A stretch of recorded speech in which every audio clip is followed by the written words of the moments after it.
we look at this tragedy that's just happened in Bondi. I had children who were visiting cousins there. They heard the gunshots. They then heard all the news reports. Because we have a wellbeing chaplain, because that chaplain also supports our 7 habits and the leader in me, and that reflective conversation, the children, we were able to check in on their wellbeing. You're listening to Around the School Table, hosted by me, Steve Davis, and proudly powered by Zuno Suite. We'll be bringing together the many voices shaping primary and secondary education across Australia, from principals and teachers to education thought leaders and system innovators. Whether you're in the classroom, the staff room, or the boardroom, this is your podcast to be informed, inspired, and connected. Today on Around the School Table, which is our last interview for 2025, we're joined by Shanti Clements, Principal of Seven Hills West Public School, whose guiding ethos is to grow great human beings every day. With more than 30 years in education and a PhD in educational leadership, Shanti brings a rich blend of research, heart and lived experience to her work in one of Western Sydney's most diverse communities. From embedding the 7 habits across the school to using tools like Life Skills Go to make student wellbeing visible, she's a leading model of education that balances IQ, EQ and a deeper sense of purpose. So if you're an educator and you're interested in equity, inclusion, lifelong growth for both students and staff, I think this conversation is worth leaning into. Shanti, welcome to Around the School Table. Thank you very much, Steve. It's a pleasure to be here. Well, Shanti, you're on record as describing your school as growing great human beings every day, and I'd love to start there. What does that phrase mean in practice at Seven Hills West Public School, and how does it shape the decisions that you make as a leader? So growing great human beings every day is our mission. It's something that we co-constructed with our students, our staff, and our parents. And it's important to me and to our community because it's meant to capture our Eastern and Western cultural inclusion. We have so many diverse cultures at our school, and to grow great human beings every day honours the Indian and Asian legacy of their education systems, as well as our Western system for education and leadership. So for us, growing great human beings every day means growing our children, our students, and our adults, our adult educators. Every day we want to keep learning and growing, and we see that as a lifelong process, not just a process to get children from preschool to kindergarten or from year 6 to year 7 or into university. It's for lifelong growth. Do you remember the first moves to embrace that? Because for Western ears, that, especially in education, that might feel a bit touchy-feely and take some recalibration to get used to. What was it like in the beginning? Yeah, I think when we first started speaking about it, a lot of it was different. It was a little bit provocative because the basis of our ethos is to place students at the centre of their learning journey, which means that they are able to co-design, co-construct, co-facilitate, and to be really, to have a strong voice in how they learn and how assessment actually drives their learning journey. For the teachers, I think it was a different model because many teachers think teachers have to be that sage on the stage. And we often think in our education system that it is about cognitive intelligence. Moving, in the 1980s and 90s when you had Daniel Goleman talk about emotional intelligence, that was big, even social intelligence. But I found that when I was doing my PhD and my master's, that the leaders who had greatest impact in schools were the ones who were able to bring spiritual intelligence, because spiritual intelligence creates the values-based strategy that builds culture, builds school innovation and improvement, but it transforms it by embedding it, not just as a one-off place. And that's different for a lot of people because they just focus on a syllabus, but we're focusing on the principles of what drives the why, the collective moral purpose, that drives the how and the what. So on that spiritual quotient, which I suppose we've got the IQ, the EQ, and SQ. That's what that would be. Yes, yes. How do you cultivate that spiritual quotient, that deeper sense of purpose in students? Yes. I think the first step for us was to become a leader in me school. And at our school, we use the 7 Habits for Highly Effective People, which is a Stephen Covey, approach. It came from the corporate world, and we brought it into Seven Hills West in 2020 because we could see that our students who came from very diverse cultures, our students could be perceived as coming from disadvantaged economic backgrounds. And we wanted to give our students the opportunity to really succeed. So becoming a leader in me school and introducing those 7 habits meant that we were helping our children, as well as our parent communities and our teachers, to have the mindsets and the dispositions to know that they could have choice in their thoughts, their actions, and their words. And the basis of that was to teach those leadership principles, to create that leadership culture, and to create the academic systems and processes that would align to school-wide goal achievement, empowering students in their learning, and to support student-led accomplishments. This is such a succulent topic. Because I remember being introduced to that book, 7 Habits of Highly Effective People. Oh, I would have been in the mid-90s when it first came into my world.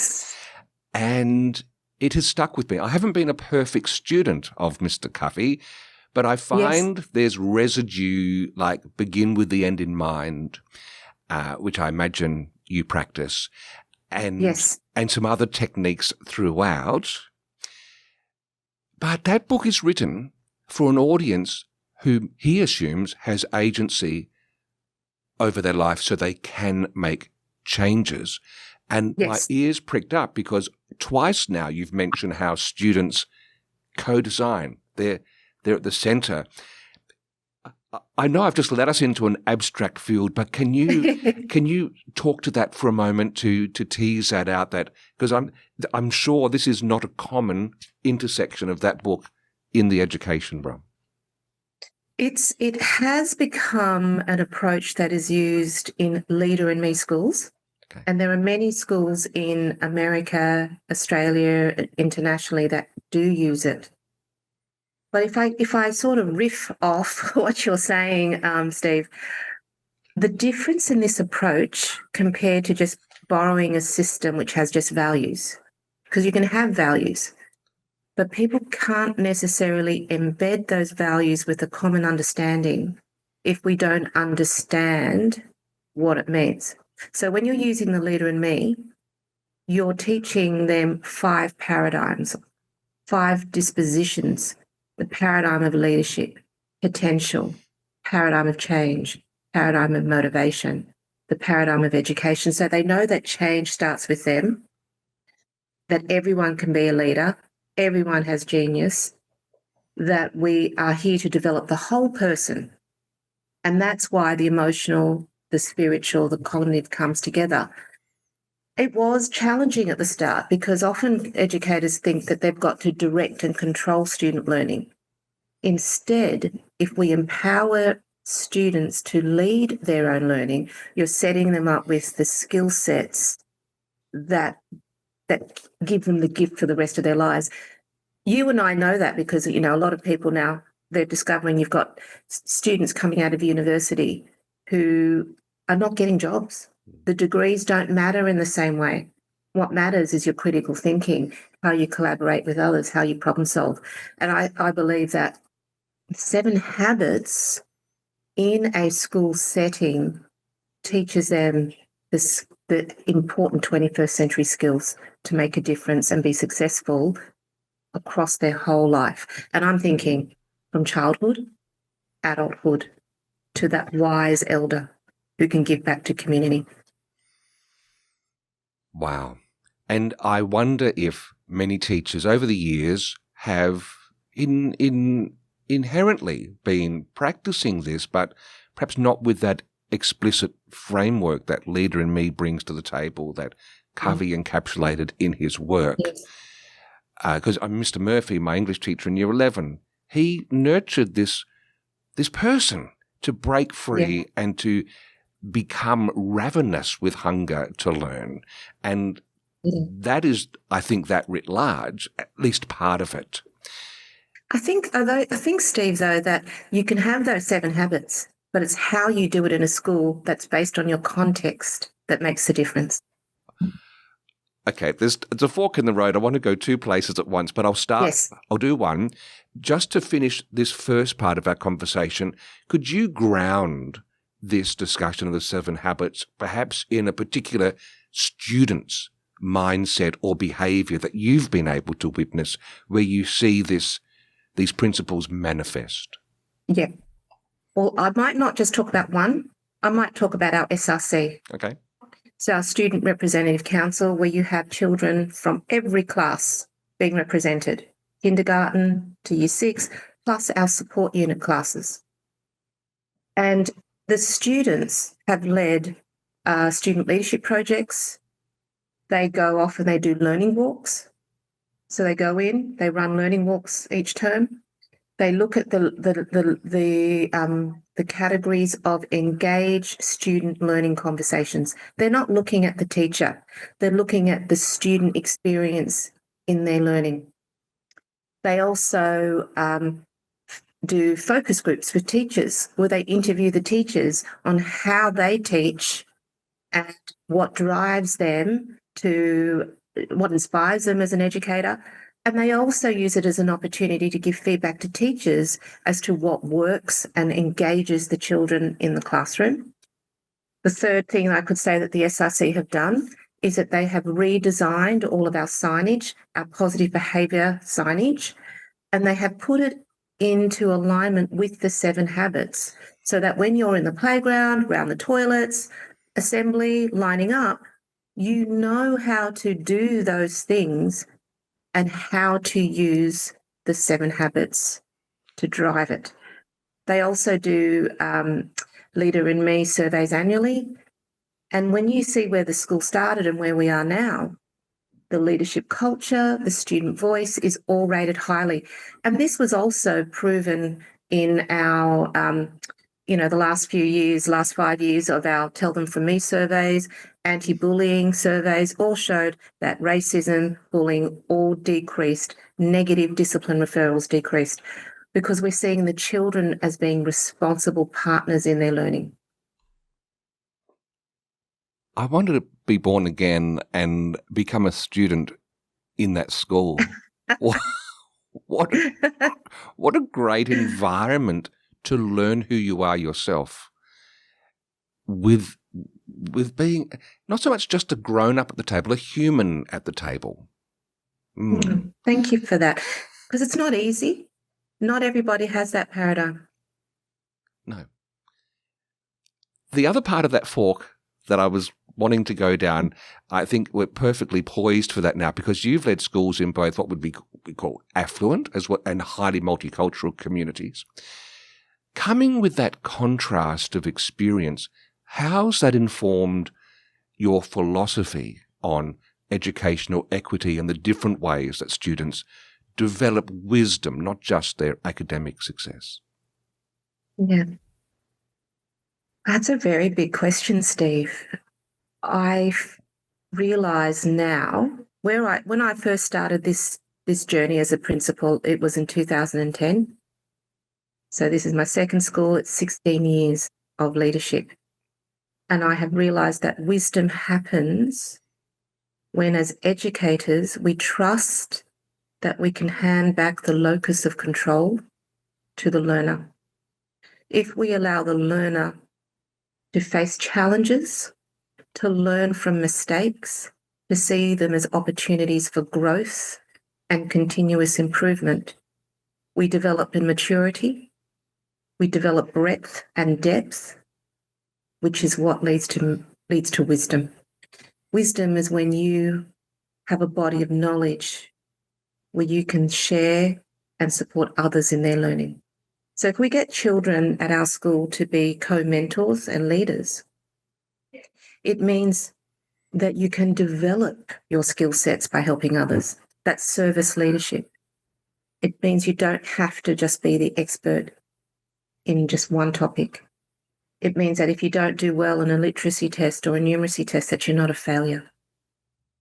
It means that the people who are invisible in class, who are introverted, find a way to succeed because there is a place where they can shine their light and help another person. And that to me is wisdom, when you can self-regulate and know where you can help others and where you also know where to ask for support.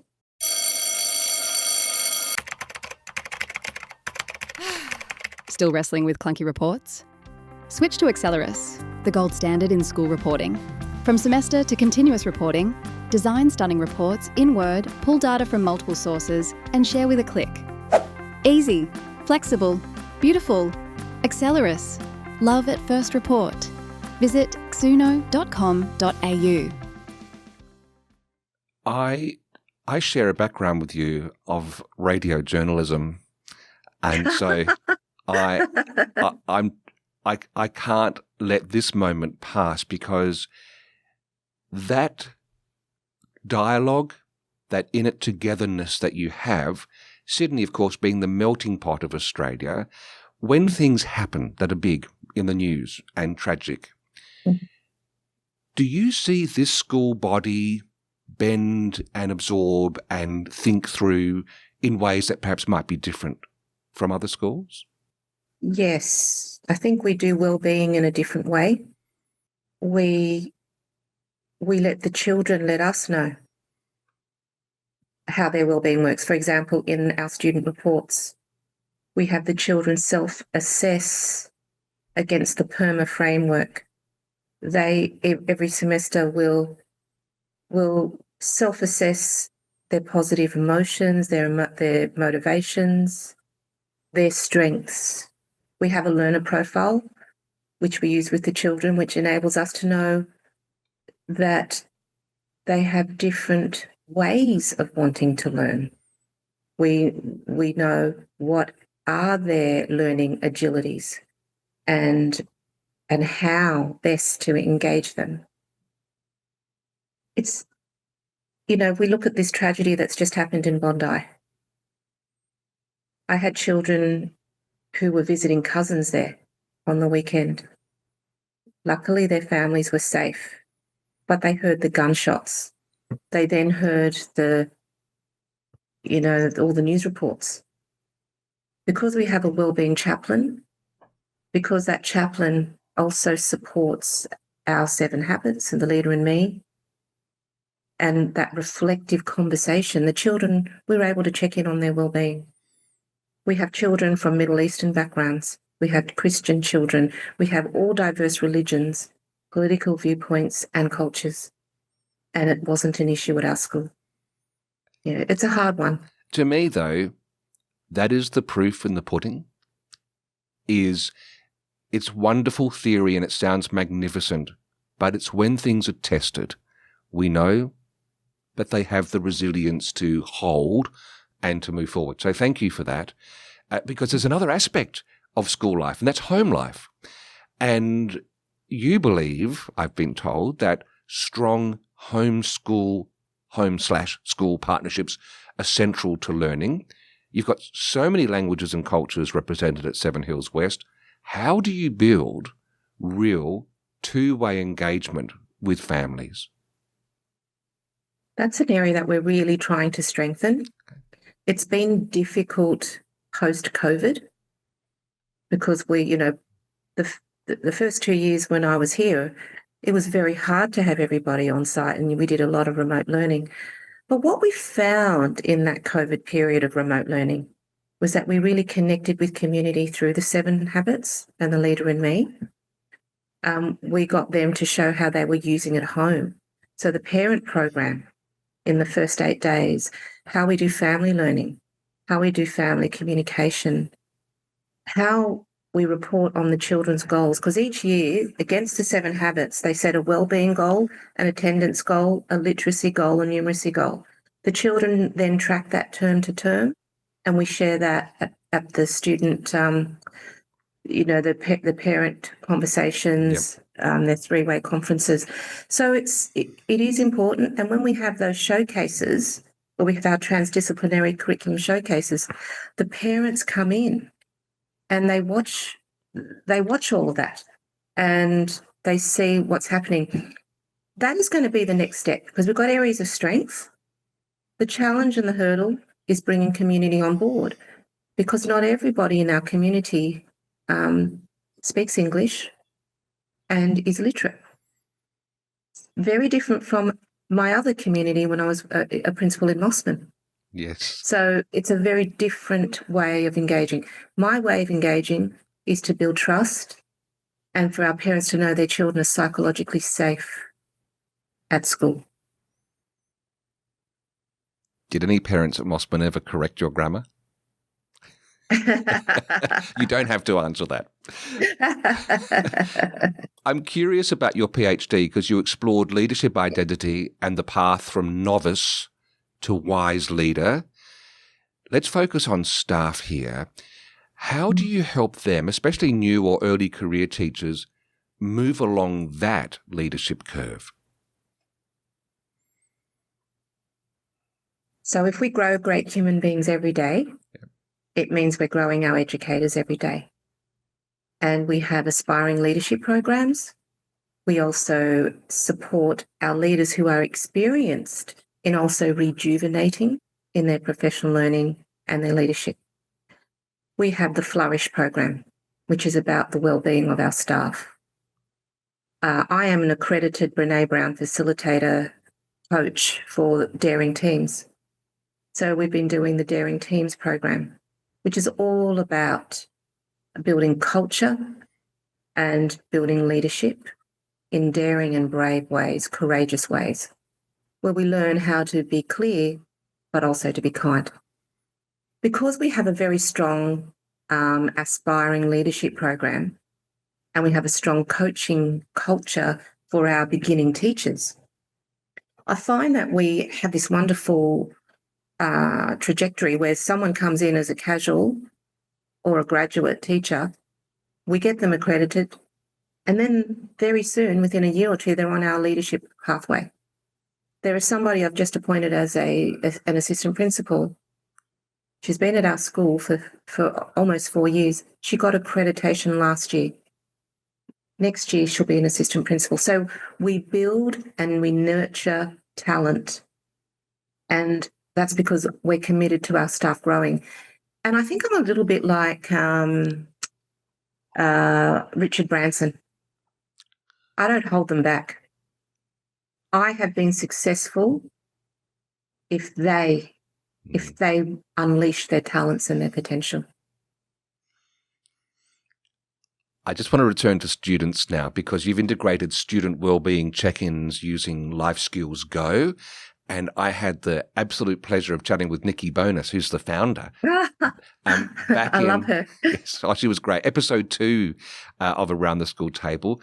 She talked about the importance of turning invisible emotional data into visible action. If we think about your context, how has Life Skills Go changed the way your team supports student wellbeing, especially when we note teacher turnover is a known challenge? So how do you ensure staff are also feeling seen and supported? This is a really good question, because when I first started using Life Skills Go, we were one of the early adopters of it. And it was critical to our success when we brought our children back to school after the COVID remote learning period. When we looked at our original data in the first year of Life Skills Go, and we did the daily check-ins, we discovered that about 75% of the not being ready to learn was what our children walked in the gate with. When you then did another check-in later on in the day, we saw the impact of school because that left. We discovered it was what they walked in with from home experience. It wasn't necessarily school. It was exact opposite for us. School was helping self-regulation and safety. And that was a huge turnaround for us. So Life Skills Go does absolutely measure that invisible aspect. And I think that's why it was important for me to bring into the culture, because I wanted to know how I could check in on children's well-being. I mean, people think attendance says it all. Attendance is a bum on a seat. Participation, engagement, well-being and safety enable children to turn up to school. Now, during COVID, and when the children first returned, the percentage of students who were turning up above 90% or more was only 36%. It's now, we've doubled that to 60, I can't remember, 60 something percent. Now, that is difficult when you've got a community who may not really value, turning up to school on time. But to improve that and to double that means that we're doing something that is helping the children want to come to school, doing breakfast clubs in the morning. The 3 days in the morning where we run breakfast club, attendance is higher. So we're trying to find ways to show we're here to nurture growth and well-being, not just academic growth either. Yeah. Now, you use the B word, breakfast. So I have one more question about your breakfast radio time. Oh, yes. Do you think, yes, that's extreme breakfast, not normal hour breakfast. It's been a diverse journey because I think it's almost 3 decades or maybe just over 3 decades in education thus far, but journalism before that. Yes. Has that journalism impacted something, brought a different perspective that you bring to navigating the complexity of school communities at all? Is it there in the DNA? I think so. I think there's a difference between teachers who come into the system with another career beforehand. Many teachers who come straight from primary to high school to university back into school, you're almost like you've just been at school the whole time.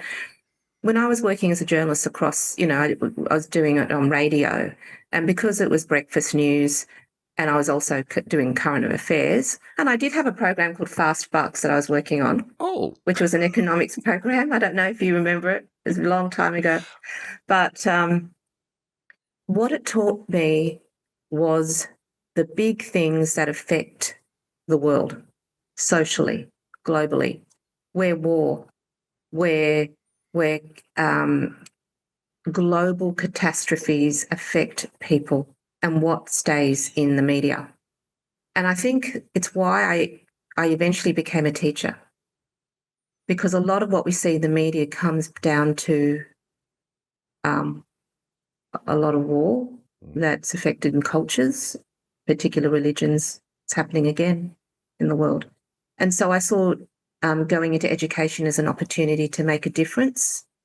My own dad was a refugee, and as a result, that's why I moved from being in a very affluent area of Sydney to wanting to work with a disadvantaged community where many of the children are from refugee backgrounds and have had war-torn experiences.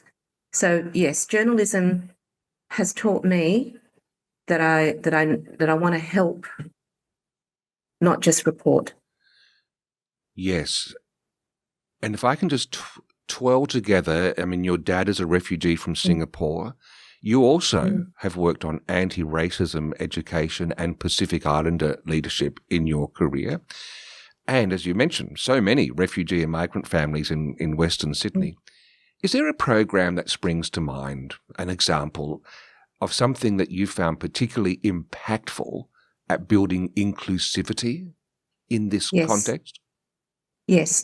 So about two years ago, we helped work on the Anti-Racism in Action Toolkit for the New South Wales Department of Education.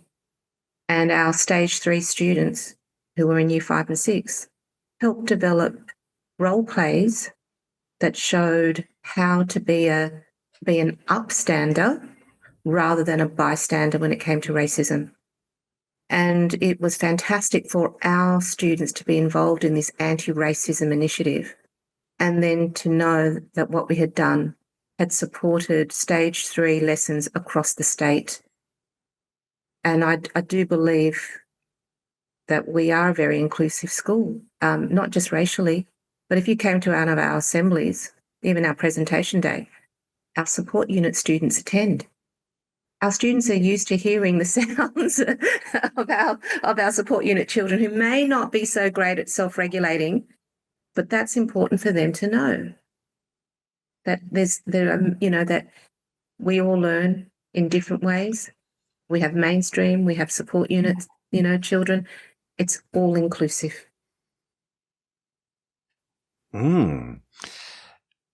Again, I wish we had all day, but I have got one last question I need to explore with you, and that's the question, because I think it ties into that directly, of maturity.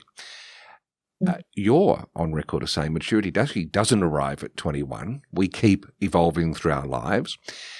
If I grant that, if we accept that growth is lifelong, what do you think schools could do differently to support not just learning but human development, especially when, I hope this isn't too personal, but on your own journey, it was your first child that helped you shape some of your thinking as both a parent and a principal, etc. So can you leave us with some thoughts on this, that human development aspect of the journey we're all on together? Yeah, so that ties into a little bit of wisdom, but it comes back to, why do I think we keep learning and evolving? Because more and more the latest research is showing that we don't arrive at a particular place and stay there. So you don't just prepare a child for university and then at 21 they're fully formed. And thank goodness none of us are fully formed at 21. Now you think about how, you wouldn't want your doctor to just stay with the same skills that they had at 21. So we want to keep learning, growing and evolving. But I do think that at different stages of your life, and this is where Eastern leadership and education systems recognise this, that along the path of our journey in adulthood, we develop skill sets, we develop areas of peak practice, and we can also develop areas of multiple peak practices. And then you then have something called your mastery curve, your second curve. So you've achieved the expertise, you've achieved the accolades, the career recognition. But then something changes. It's no longer about the accolades. It's about what you give back and how you can contribute to others. And so for me, that lifelong evolution, that mastery curve is now shifting from recognition to service and contribution back to society. And how do I grow and how do I support others? And so for me, where I am now, I think at the start of my leadership journey as a principal, it was about building a culture that improves student performance and outcomes. Now it's about growing great human beings every day and growing my educators for the next generation and my students for the next generation. Me as an individual, I want to plant the seeds of the trees that will bloom and flourish beyond my lifetime, long when I'm gone. And that's what I would like to see as a sustainable focus for my second mastery curve, to empower others so that they themselves can plant the seeds that will bloom beyond their lifetime. I don't know if that sounds too trip-de-doo, but I really believe that. You actually beat me to it. It's an ancient Greek proverb in the version I've heard, that a civilization is great when the elders will never sit under the shade of the trees they plant, or something, words to that effect, which Harry Moffat had in his fantastic book called The Fourth Pillar, amazing former SAS operator turned psychologist. He's one of Australia's great gifts, I think. And he makes the point, though, that our society would do better if we listened to people who are entering that phase with years under their belt to learn from their wisdom. And unfortunately, our society has a youth energy focus because advertisers sell more because sex sells and sizzle and youth and vitality. That's a challenge that goes deeper than just the education system, isn't it? Because you're moving to that phase, but if we don't have our ears open, we're going to miss some hard-won insights and wisdom. I agree. I agree with you about the listening. Like even for my own self, when I was younger, it was important to be right. That's my view. That's your view. I'm right. I no longer have that.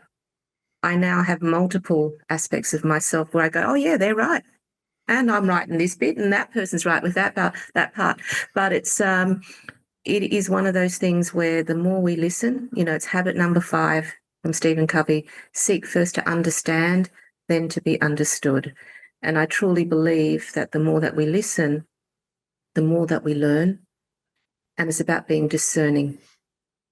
Very last thing, one little bit of residue from Stephen's book that sticks with me. The most mundane is, he said, if you need to remember an important document for a meeting the next day, put it next to your car keys. That way you can't forget it. It's a real simple life hack. It doesn't do justice to his great thinking. Is there something in the residue of 7 Habits that you find is a helpful little hack in your life? I'm going to just bring it down to something at the mundane level, Shanti, before we let people enjoy their Christmas and New Year. I think I would just have to say, conquer those big rocks. The big rocks. It's so easy to, basically work smarter, not harder. And I have learned to work smarter than harder. And it took a long time to learn that. You learn it by trust and building a team. If I have to be the one person that everyone relies on, I might feel good and I might feel responsible, but I'm not growing other people. So trust, building the capacity of others, not being that micromanager. The other thing is, find the good. How often do you see leaders who just give the feedback on, oh, this didn't work? Get that speed of trust happening where you give those, you get that speed of trust where you give them the 4 great things with the 1 constructive feedback. And that builds trust in people who want to continue to learn and grow. Shanti Clements, thank you very much for joining me around the school table. Oh, thank you so much, Steve. It's a pleasure. Thank you.